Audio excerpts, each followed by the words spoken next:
interest in our meetup. Before introducing the topic, just give me a few seconds. I would like to introduce the group. Maybe some people are here for the first time. So the goal of the group Agile Manager is to be a leading resource for Agile management, coaching, and best practices. So we're very passionate about building a community. We invite international speakers as Marsha that can come and influence also and help us grow the Agile community. So our goal is really to give you practical tools that you can use in your day-to-day. And over the past 2 years, so we're very happy about the fact that we have close to 1,000 members, not more, close to 1,000 members so far. So the topic for today would be virtual facilitation for unexpected and unplanned magic. And I'm more than happy to present Marsha Acker and her team. Marsha has a team focused on coaching and leadership, more than 20 years of experience of facilitation and organizational change. So Marsha, do you want to give us an overview of your experience and yourself? Yeah, thanks, Kalina. Yes, I'll definitely introduce myself, but before I do that, we're a small enough group that to the extent that you want to, we can make this a fairly interactive conversation tonight around the topic of facilitation. So before I say much more, I'm just curious. So the title of the talk today is How to Facilitate Virtually for Unexpected and Unplanned Magic. And I'm just curious about what does magic mean to you? Like when you hear that title and think about it, like what visions come up for you? Maybe metaphors or maybe something that's happening in the room, but what does magic mean? So you can either take yourself off mute and speak, so we're a small enough group that that's easy, or you can put it in the chat if you would prefer to stay off camera. But what does magic mean to you? Flow, yeah, Kalina. How about somebody else?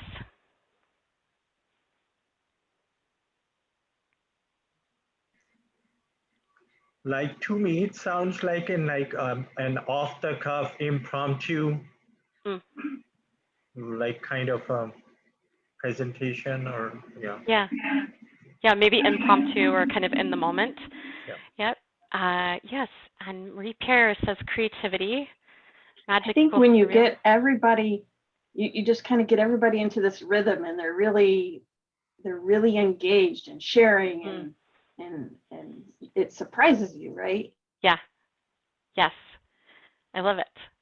I think about so for me, when I use the word magic, it conjures up a lot of what you're saying, like it's something is happening and it's flowing freely, and potentially like I as the facilitator or I as a participant, either way, it feels like we're just sort of naturally in a flow, and there is creativity, there's new thinking emerging, there's a building upon. That's also how I think about it. Things are building upon one another. And this topic came up for me. This whole presentation actually came from an email from a colleague about midsummer last year. And he was a highly skilled, trained facilitator who has been doing facilitation for a number of years. And the pandemic was, and he works on a really tight-knit team, and they do a lot of collaborative meetings. It's just part of how, it's kind of in their DNA, how they work. And he had emailed me and he said, like, we're doing the collaboration, we're all online, we're all doing this, we're online, many hours out of the day collaborating. We're working on a product together, so they're a very tight-knit team. And he's like, but we're just missing the magic. And I was like, well, what does magic mean to you? And he said, well, magic is, it's that moment when we would be at the whiteboard or we'd be having a meeting, or we'd be in the room, and then somebody would have a new idea. and they would go to the whiteboard and sketch it out, and then someone else would come over and sketch it out, you know, build on it. And he's like, and new thinking just emerged. And sometimes those would become the new features that we put in our project, in our product. But he's like, we're just missing the magic. And so what I thought we might do tonight is explore magic. Like, first, what does it mean to you? It might mean something slightly different than what I've just said, but we'll just look at what does magic mean? How would you define it? And where might you want some more of it in your facilitation? So maybe even just making a couple of notes for yourself about what that might look like. So that's a little bit of the frame of how this topic emerged and why I've been talking quite a bit about it. So, because I think we're missing it, even when we're in, you know, Zoom formats or Teams or whatever. I think it can be, we can become rote about it. So, Kalina, you asked me to introduce myself. So I'm Marsha Acker, and I'm the CEO of Team Catapult. I'm based in Washington, D.C., right outside, I'm based in Maryland, right outside of Washington, D.C. And it's the end of a really long week, so we'll see how many more times I like flip my words around and say things that I don't intend. And you'll let me know if it makes no sense. You're welcome to do that, and then I'll repeat it or rephrase it. So my training was actually in software engineering. So I have 2 degrees in software engineering, and I started out as a business analyst and project manager. And I was working with teams, with development teams, early on, bridging the gap between end users and developers. And that's actually where I came to facilitation. So that was early on, before we were really even talking about Agile at all. And facilitation really changed the way I approached everything in my life. So from the way I looked at leadership to how I led conversations with my friends to how I interacted with my family, it just became a lens of, gosh, it felt like there was so much more than my 2 degrees in software engineering had given me. And I took that work and just kept thinking, man, nobody taught me how, I know all this technical stuff, but nobody taught me the interpersonal side of how to work with other human beings. That felt like it was really lacking for me, which is actually what brought me many, many years later to the place of Agile. So I see Agile as I'm really keen on the individuals and interactions over processes and tools part. And that has become my passion. I see facilitation and coaching skills as some of the bridges between helping us both get work done, but paying so much attention to the relationships and the conversations that help us do the things that we need to do. So I have been an in-the-room facilitator for a number of years, but we've been doing the distributed remote work for quite some time, well before 2020. Many of us have. And in 2016, I had been pushing back quite a bit on remote facilitation. I enjoy being in the room with people. I wanted to continue to do that. I wanted to continue to facilitate in the room. I wanted to teach in the room. But I'd had a lot of requests about, hey, that's great, but we're over here trying to do facilitation remotely and in the room.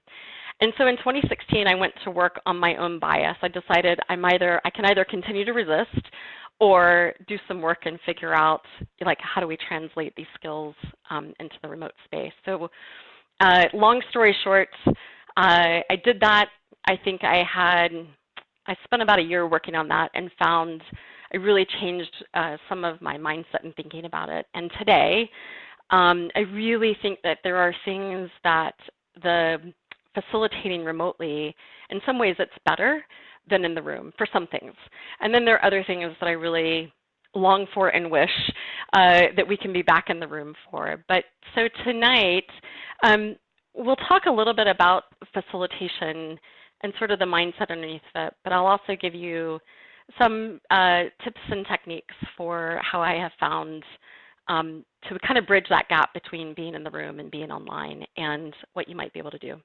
We can also have a little fun and make it interactive. So that's where we're headed today.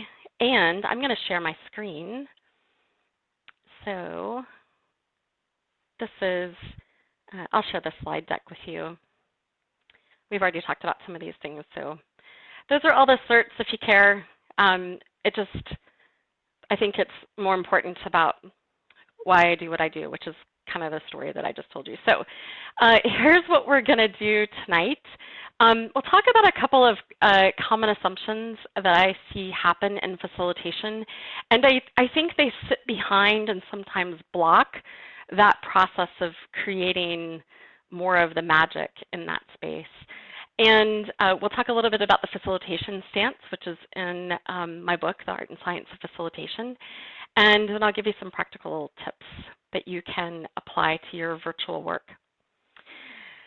So one of the common mistakes, there's a couple that we're going to unpack a little bit here, but one of the common mistakes that I see is the assumption that facilitation is a skill everybody already has. I talk to so many leaders who might be new to facilitation or just haven't experienced it, or they're not aware of the fact that they've experienced it. And it's often, my sense is in talking to them, it's like, yeah. I facilitate meetings all the time. There's no competency or skill to develop in that. So it's something like we should all already know how to do that because we facilitate meetings every day, right? So the next assumption is that assuming that the person who is making that the facilitator is the person who's making the final decision. So I think sometimes decision maker and facilitator kind of get convoluted. It can be the same person. It's not that it's not, but I think they're two separate roles, and it's really helpful to be clear about which role you're playing when you're in the room with a group. And another assumption is hosting an online meeting like a phone call with little or no preparation. So there's because we've got real quick, easy access, I can just invite people to a Zoom room. Sometimes I think it's sort of easy to go, well, let's just get everybody together and kind of skip over the planning and design pieces. And when you're looking for magic, it takes a little bit of thinking and prep work to get there. And then this last one is jumping right into the work without sort of setting the stage for success first.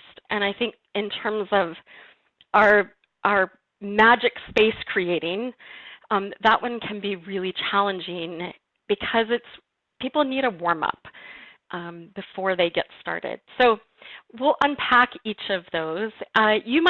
So I guess I'd ask you to look at, given those assumptions, thinking about the work that you do. So how is it going? How effective are your meetings? Are you reaching the desired outcome that you have? And more importantly, are you talking about the difficult topics, the topics that we have all kinds of names for them, right? The elephant in the room or the difficult conversation. And I think it doesn't even have to be that big. I think the other way that it comes out a lot, especially in Agile teams now, is it's the conversation that you have over the phone with someone after the meeting that goes, can you believe? Can you believe we talked about this and not that? Or I can't believe nobody's seen that. Or my favorite is it's the conversation, like the side conversation that happens in the Slack channel or the chat channel that's typically on private message. So it's that place where you say what you really think over here instead of bringing it in the room. And I think what creates magic is when you've got a space that allows you to bring that conversation offline and bring it online.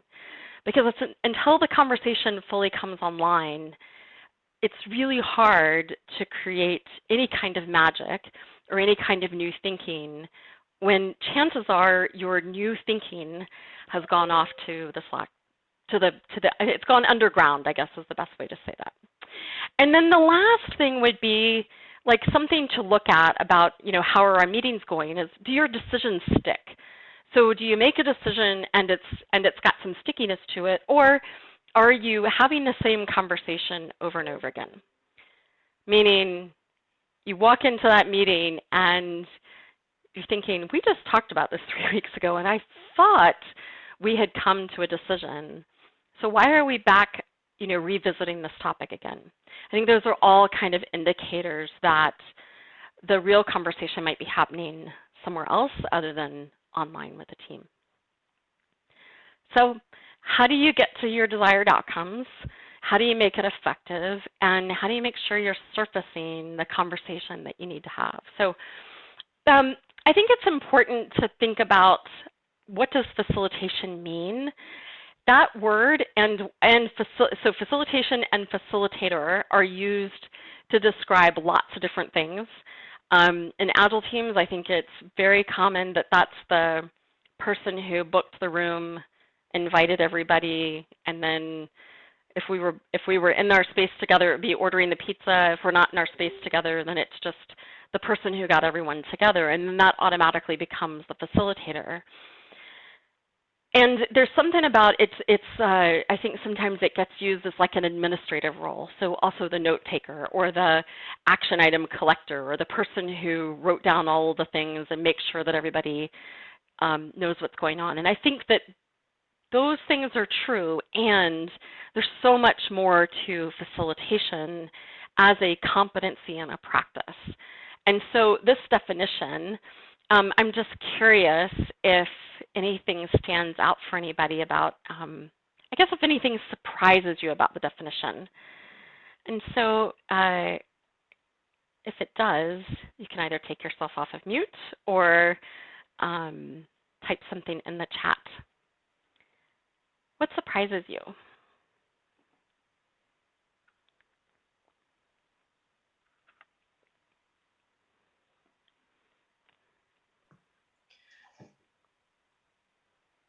I have an opinion, or maybe not an opinion, but an idea, because facilitation, it's a skill, and some people have these skills, but others cannot. But also, we need people who are involved in order to receive the facilitation. If people are not, all the skills that you have is not enough with this kind of people, Yeah.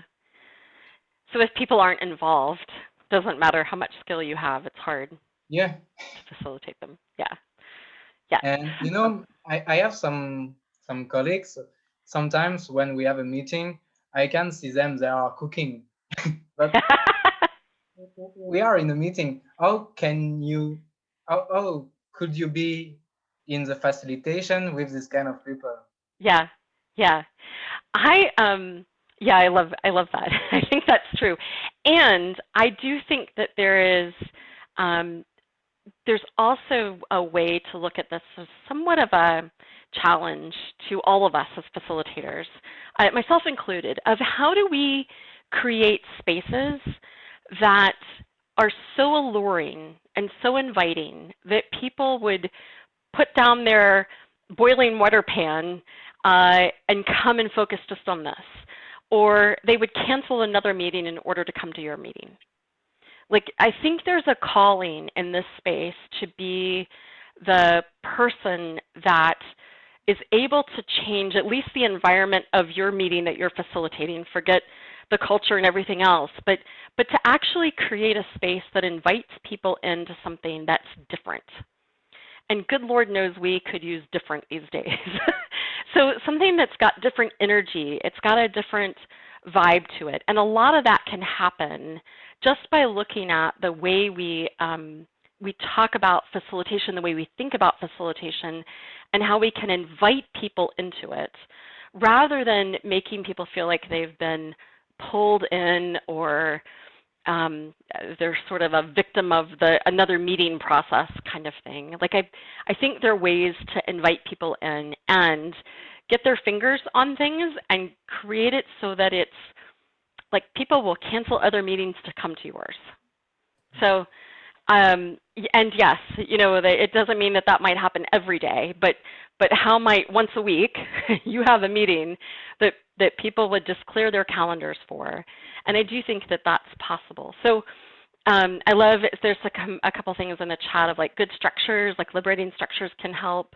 So it's really helpful to think about framing. You get to create a container. And everything that you do, from the way that you think, to the way that you invite people, to the way that you plan and prepare, all of that sets the stage that says, hey, you're coming to something a little bit different today.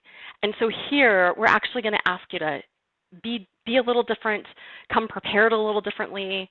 So all of that can happen. And it comes from this definition of leading people through a process. So being the full process owner, right? So yes, Kalina, you said, non-judgmental. So we own the process as facilitators and letting the group own the content. And then towards agreed upon outcomes, so that people coming to the meeting have had some input into what we're going to talk about and what's the desired purpose and outcome ahead of the meeting, in a manner that encourages participation and creativity. So with some of that magic, actually isn't magic at all, but it is created through the process of a container and inviting people into something that can look and feel really different.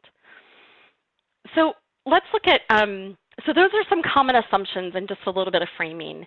And so next I want to dive into the mindset around facilitation, because this will be really helpful to think about, like, how do I create a space of magic and a container for magic?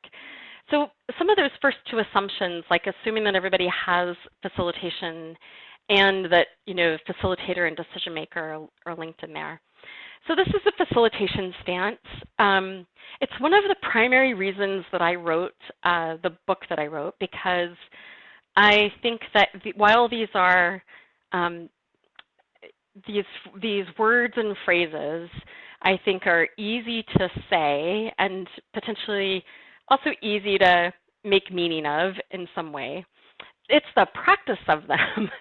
I have found, even after 24 years, for me, it's still a daily practice of, oh, right, there that is again. And I just notice different tensions for myself in working with groups and teams and really being like centered in a stance of facilitation. And so I thought what we might do is play around with this a little bit. So the facilitation stance is made up of, in the center are kind of 4 groups of skills. So self-awareness, self-management, group awareness, and group process. And there's a number of skills underneath each of those. So we're not going to dive into those. And then on the outer frame are the guiding principles. And there's a lot underneath the guiding principles. So we'll do an exercise in just a moment. I'm going to ask you to think about one of these that you'd like to talk about. And you're going to get to make up your own definition about them. So you'll need to pick at least one, and then we're going to open up breakout rooms for just a few minutes. So Kalina will do that for us. So we'll go around real quickly, and starting at the top right-hand corner is honoring the wisdom of the group. And then the next one down is maintaining neutrality. Then the very bottom is upholding the Agile mindset and principles. And then over on the left is standing in the storm. And then the top is holding the group's agenda. So just find one of those. You can write them down. You can also go to the URL down there and download it. It's easily accessible in a PDF format. So find one that you want to talk about and explore a little bit more, and I'm going to stop sharing my screen. And what we'll do is just break up into small groups for about 8 minutes. I think will give us enough time. And you'll just make up a definition. Like, what do you make up about the definition of each of those?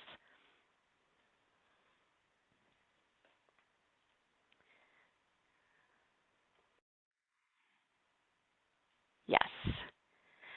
Kalina. Yes, so they are, once again, honoring the wisdom of the group, maintaining neutrality, upholding the Agile mindset and principles, standing in the storm, and holding the group's agenda.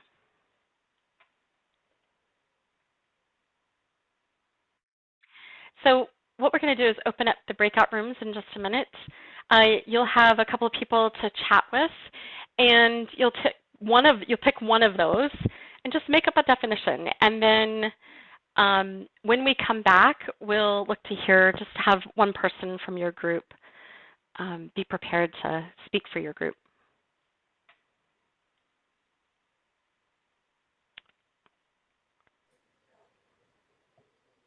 Oscar, can you help us with the breakout rooms?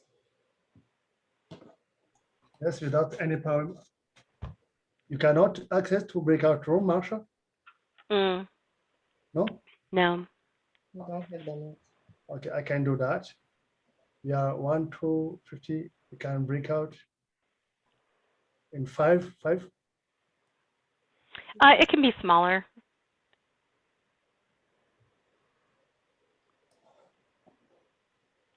I give you control. I give you control right now. Okay. Other sharing option.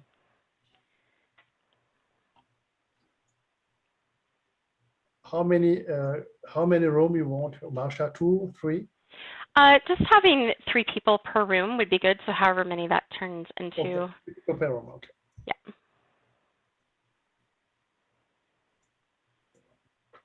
Yeah, thanks, Jamie. 5 room. Okay. Yes. Okay. In room 5, we have 2 people. So, Okay. That's fine.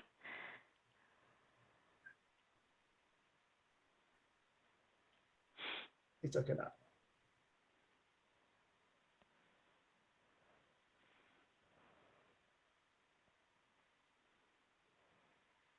I have 5 room now. Okay. Yeah.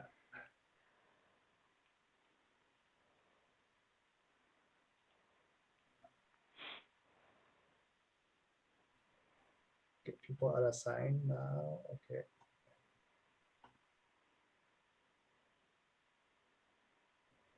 Marsha, you're in room 3.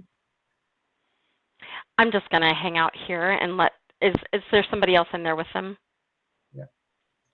Okay.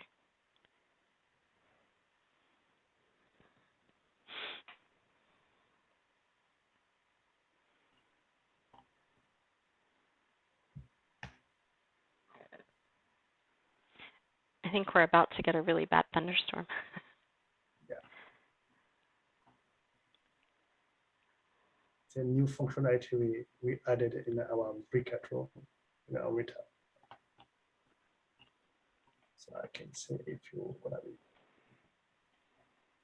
You want to go in each room to explain, or?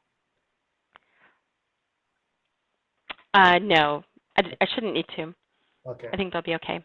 Okay, it's gonna be okay. Nice.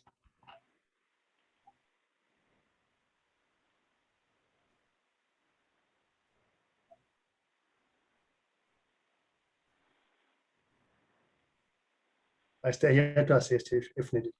Okay. Yeah. And do you have a timer set on the room? Timer? Yes. Our version, I don't think so. Okay. Yeah. Just you can tell me how much time you have. Yeah. And I can post every person. Okay. Yeah. Yep, I can do that.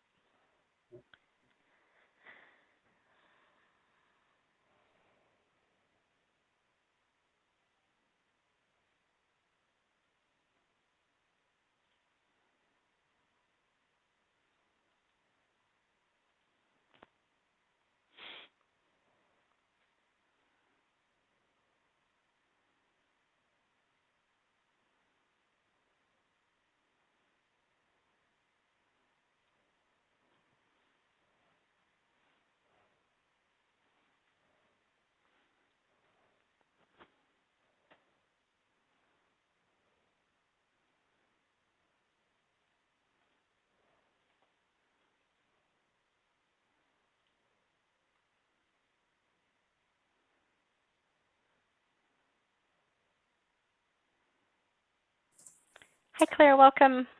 Hey, thank you. Sorry I'm a little late. That's okay. Are you just joining, or were you in a breakout? I'm just joining. Okay, perfect. So if you'd hang out with us for just a few minutes, we send everybody off to breakouts, but they'll come back in about 4 minutes. Okay, do you want me to join room 5? Sure. Oh, all right. Thanks, guys. Okay. Bye.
So why don't we give everybody just a message that they have about 2 minutes left. No problem. Okay. I can, okay, I send them message. A broadcast message, yeah.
Sorry.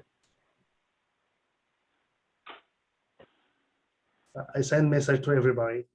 Okay. 3 minutes left. Great. All right. I think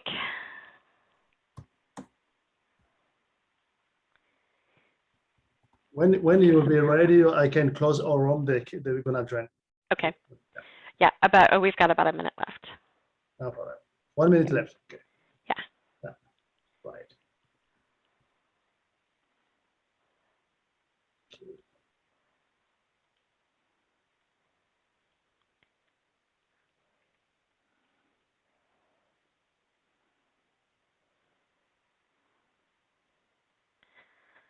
Okay. Why don't we go ahead and close the rooms? Okay. Close our rooms.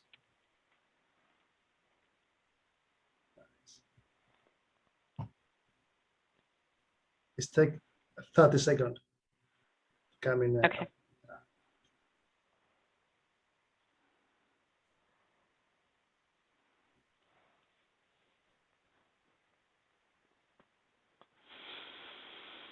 Twenty-six seconds.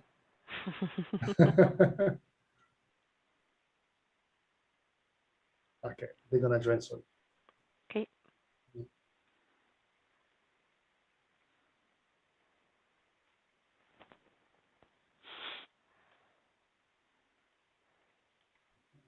Okay, let's try. Oh. Welcome back. Hey, Marsha. Hello.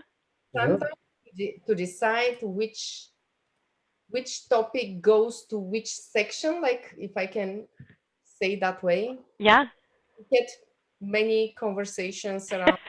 Is that part from the wisdom? Is that part from the holding the group's agenda? So Yeah. Yeah. Talking about that. Perfect. So welcome back, everybody. And we've had, I know Claire, we had a couple people join. So I'm just going to real quickly share my screen again so that we are oriented around the picture. And I'll stop sharing in a second. But I would love to just do a bit of a debrief with all of you about what you made up about each one of the cornerstones, the guiding principles around the stance. And so you might not have talked about all of them, and if not, we'll make it up as a group. But starting in the very top, honoring the wisdom of the group, who spoke about that? And what did you make up? So our group spoke about that, and we kind of coupled that with maintaining neutrality. They kind of seem to go hand in hand. But our definition for honoring the wisdom of the group is a belief that in any group is all the knowledge that's needed to thrive. Yep. And do you ever, does anybody ever not want to honor the wisdom of the group? Yeah.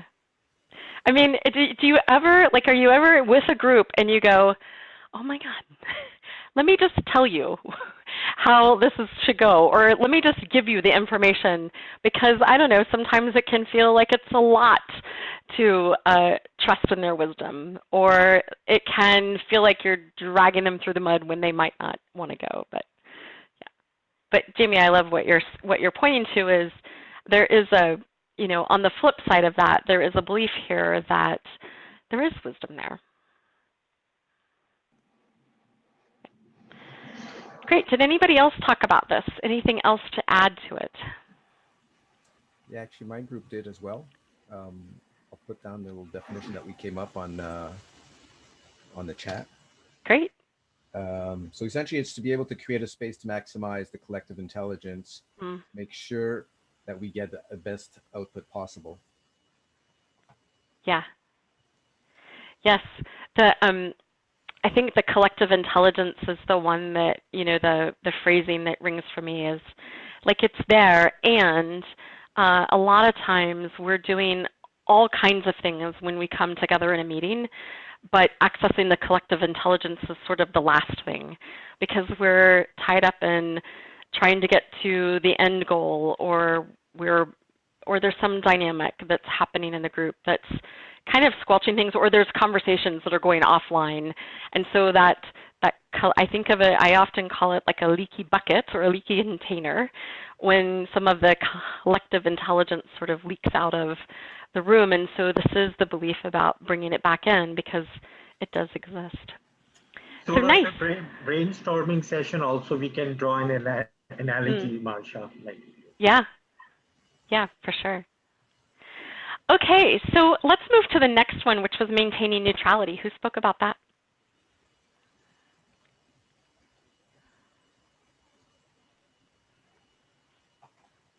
We spoke about how difficult it is. Oh, that's right. You said you combined them, yeah. What did you make up about maintaining neutrality?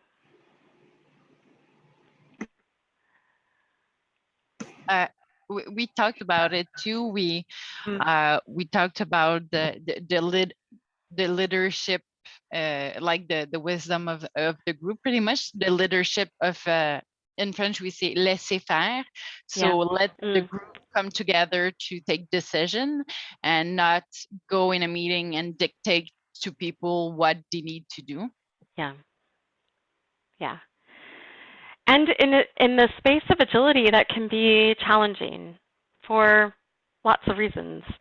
You might have more information than the group does. You might understand or see something that you feel like they're not seeing, and so, or you might be dual-hatted or more than dual-hatted, and feel like you have a stake in the outcome. And so, maintaining neutrality can also be challenging. I think it's one of the places that of all of these has the greatest tension for Agile coaches and facilitators out of any of them. Yeah.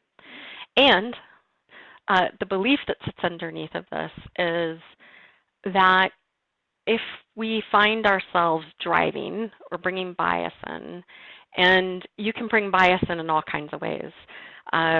I can smile and nod when Jamie contributes, and then I can get really quiet when Kalina contributes. And that in and of itself is somewhat stepping out of neutrality, because people want to please and be acknowledged and recognized for the contributions that they're making. And so there are lots of tiny ways that we can squelch neutrality or squelch the ability to contribute fully and not really even recognize it. So I think some of those things just happen. It's like building the muscle of doing it. It's not intentional at all that might happen, and yet it can. I can still do stuff like that and catch myself and go, I didn't mean to do that. So that's maintaining neutrality, and it's you owning the process and letting the group have the content fully. And it sends a clearer message to the group that they get to put their fingerprints on the content there. So the one down here on the bottom is uphold the Agile mindset and principles. So did anybody talk about that?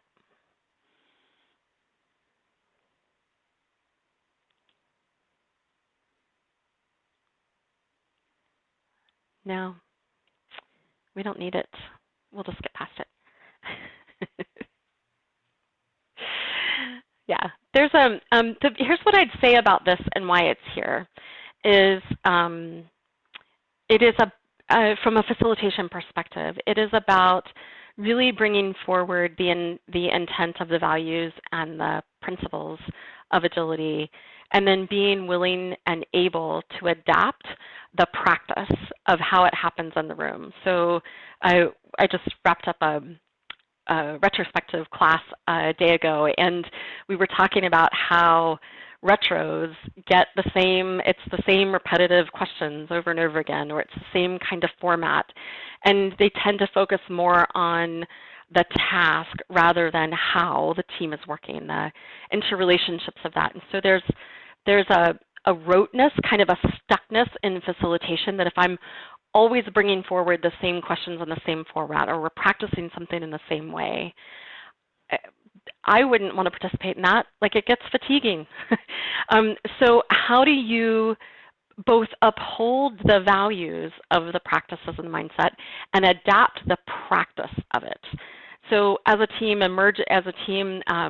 develops, like being able to do that more organically and in the moment. So the next one is standing in the storm. Can anybody speak about that? There's normally a lot of energy around that one. I came up with a definition because I was a bit alone in my breakout room, unfortunately. Oh.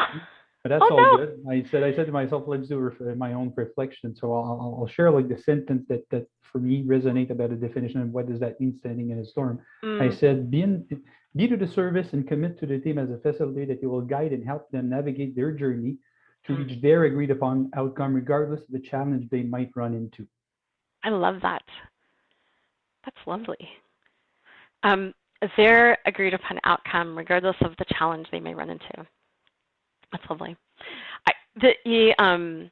Standing in the storm, there is a belief behind this that says storms, and we might define them, we might define that differently for all of us, but storms bring different points of view and different ways of looking at something into the room.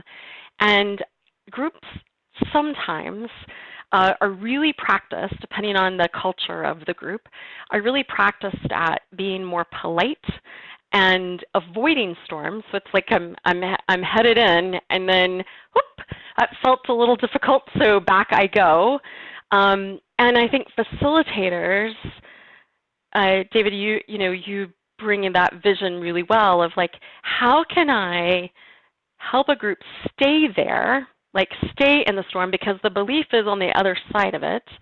There's greater understanding. There's new perspectives. There's potentially new insight or new thinking that's emerging from that. So so why would I do it? Well, because this is the outcome we're going for. And to have that outcome as kind of the guiding principle through that can be really helpful.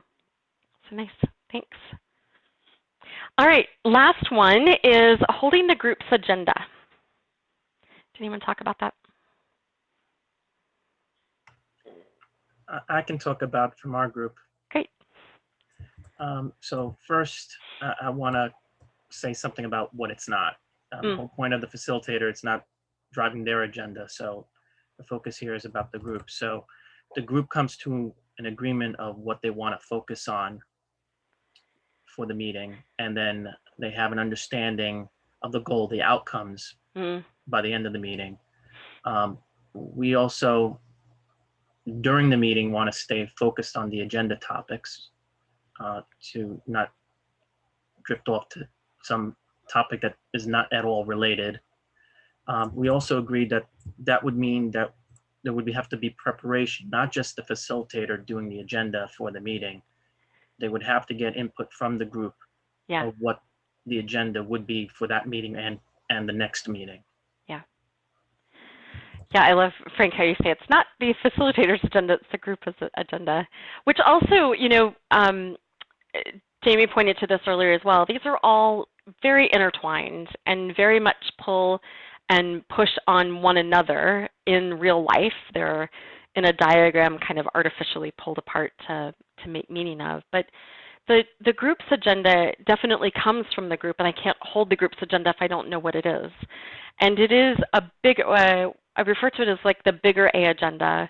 And yes, there's a little A agenda of the things that we're doing in the session, but there's a bigger A agenda of what do we want to create here, and where are we going, and what's maybe the thing that we need to talk about right now that we are or not talking about, and how can I as a facilitator sort of help them in that general direction. And I also believe that agendas, the bigger agenda, can be emergent. So this cornerstone is one of those places that tiptoes into group coaching and team coaching, is helping a team identify what's really emerging from that conversation and how you might support them in getting there. So all five of these, thank you all very much. All five of these really intertwine, and they make up sort of where we come from in that space of belief about facilitation. So in our next just a few minutes, I want to run through. Our group had a question also. Like, what about the other skills that normally we would define with the facilitators? How would that fit in with your diagram and the stances, like timekeeping, having agenda lists, doing it beforehand? Yes. All of that comes in under the skills. So that would be group process, and group awareness is where some of that comes into play. Okay. Yep. But so, yeah, you think about the stance as kind of the ground that you're standing on. It sits sort of squarely under your feet when you begin to do all of those other things. And Frank, I'm going to touch real briefly on sort of this last piece of, you know, what are some practical steps you can take. So in this space of magic, there's a couple of ways that assumption that we talked about earlier of just like hosting an online meeting like it's a phone call, like, you know, off we go with little or no preparation, or just diving straight into the work. So whenever we meet online, whenever we meet, doesn't matter whether it's online or not, there are kind of 5 guiding questions. And these questions actually come from the work of Alan Drexler and David Sibbett in their team performance model. And in their research, what they found is that really there are 5 questions that every one of us is sort of scanning the room for whenever we come into a space. And if we don't get answers to these, we are sort of maybe consciously or unconsciously paying attention to them. So thinking about you as a facilitator, we're back into that space of how do we create magic and how do we create that container where anybody would cancel something else to come to ours, is helping somebody answer these 5 questions when they come into a session. So why am I here? And then who else is here with me? So creating connections for us is so important, beyond just who am I and where do I live and what do I do, but getting to know one another is so important. So who else, who am I, and then who else is here with me, and who are you? And that's the key question to building trust. And we need trust in order to create magic. So who else is here with me, and then what are we trying to achieve? How should I behave so that we can do it? So any process that looks at designing working agreements, ground rules, whatever you might call them, some of those might get set ahead of time, and then some of them might get set when we come together. But how should I behave? And then when can I leave? We all want to know that. So those are the 5 questions that are on the top of anybody's mind. And then Frank, somewhat to your question a few minutes ago about, how does this all fit together in a process? So I talk about in the book the kind of 5 phases of planning, designing, conducting, actually in the space, and then documenting and adapting. And so I'm going to speak real briefly about some steps to think about in planning that, again, set the stage. So conducting some kind of sponsor interview with the person that stands to gain the most from the outcome of the meeting. So this might be a product owner if you're doing any kind of planning activity. It might be the team if you're chartering the team or you're doing a retro of some kind.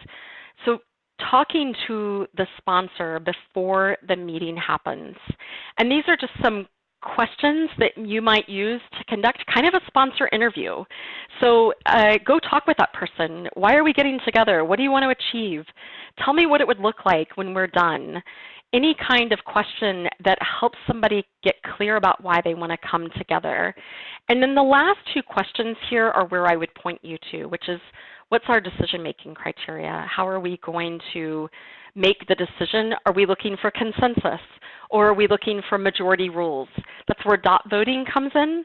So every time you're using dot voting, that is a majority rules process for decision-making. And overused, it can be one of the sources for those repetitive conversations.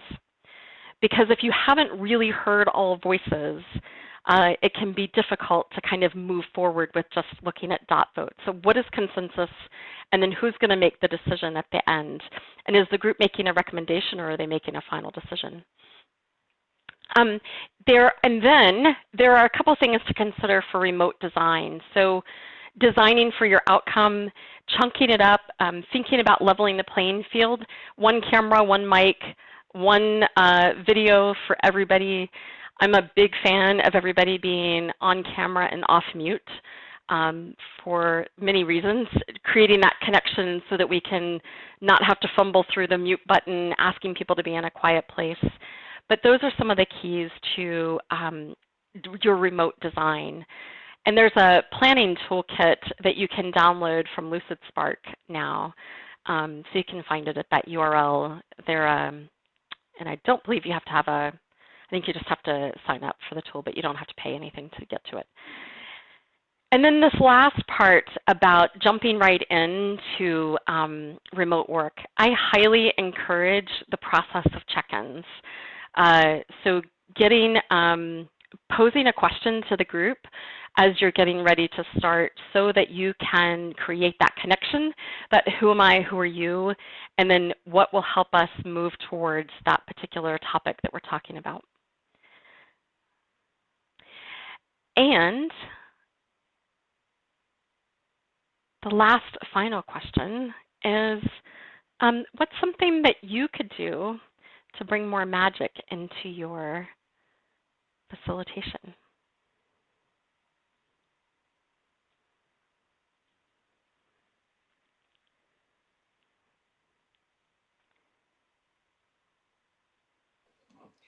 I liked a lot the slide with the sponsor, how you're planning the meeting, because it's not always easy to decide, is it the majority, are you doing the dot voting, or you need to reach consensus. And in some cases, when you have a big group, it's not easy to reach consensus, so you don't have a lot of choice.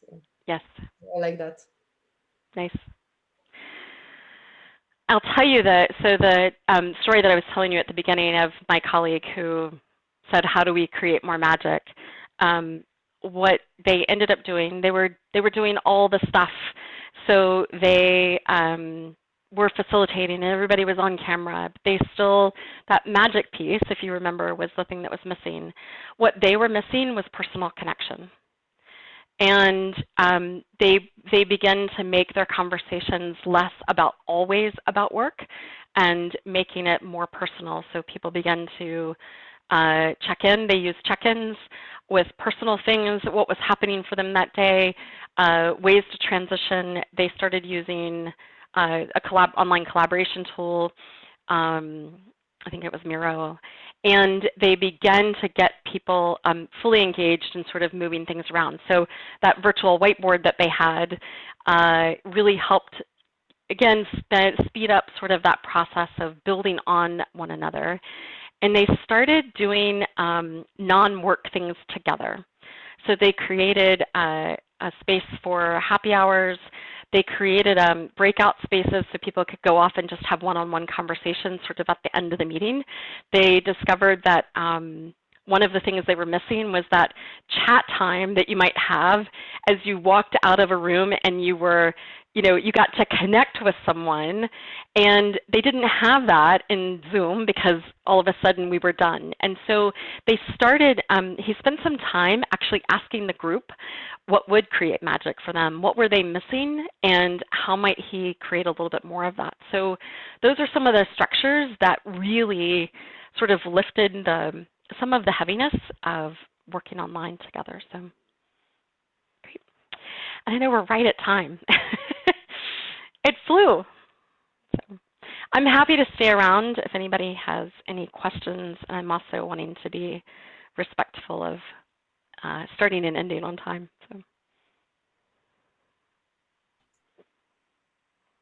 So happy, Marsha, about your presentation.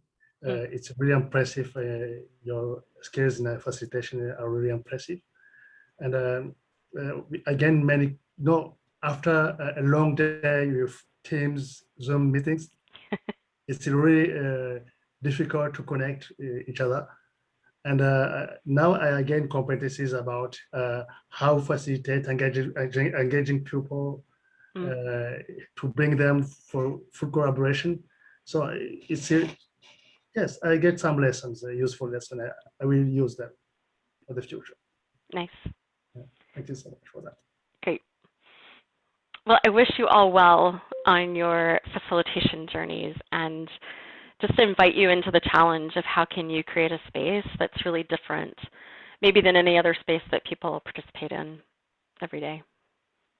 So. For many persons who are here, Marsha has a very wonderful book. I recommend to everyone. I'm gonna send you just in a meetup group. I'm gonna send you the link. Please order this book. I read it 2 times, Marsha. Thank you. That's lovely. Also send us the presentation so we can share it in the meetup. Perfect. Yeah. All right. A lot of good tips. So thank you so much for coming today. Thank you, Marsha. Thanks, everybody. Have a good evening. Thank you. Bye, Jamie. Bye-bye. Bye. Good again. Bye.